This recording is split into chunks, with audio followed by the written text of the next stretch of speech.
பரிக்க முடியாது. சும்மா வந்து ஓவர் நைட் ஒபாமா ஆகிறேன்னு சொல்லிட்டு எல்லாரும் கிளம்பிடுறானுங்க பிஸ்னஸ் ஆரம்பிக்கணும்னு சொல்லி. அப்படிலாம் ஒன்றும் ஆக முடியாது. It takes 20 years to become an over night success. அந்த மாதிரி அந்த 20 வருஷம் நீங்கள் பாடுபடுறதுக்கு நீங்கள் தயாராக இருக்கீங்களா அப்படின்னு பார்த்துக்கோங்க. உங்களுக்கு எந்த பிஸ்னஸ் பிடிக்குதோ அந்த பிஸ்னஸில் முடிஞ்ச வரையும் எக்ஸ்பீரியன்ஸ் வாங்கிக்கோங்க. நான் எங்கள் 2 அண்ணா கூட ஒர்க் பண்ணது தான் எனக்கு மிகப்பெரிய எக்ஸ்பீரியன்ஸ். அதுதான் வந்து எனக்கு கை கொடுத்தது.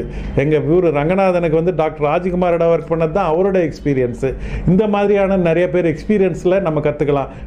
நம்மளுடைய டைமை போட்டு நம்ம பணத்தை போட்டு செலவு பண்ணி நம்ம எக்ஸ்பீரியன்ஸை கற்றுக்க ஆரம்பித்தா அடுத்த ஃபெயிலியர் 2-3 ஃபெயிலியர் பார்த்தா நம்மளே ஃபெயிலியரானு நமக்கு சந்தேகம் வர ஆரம்பிச்சிடும்.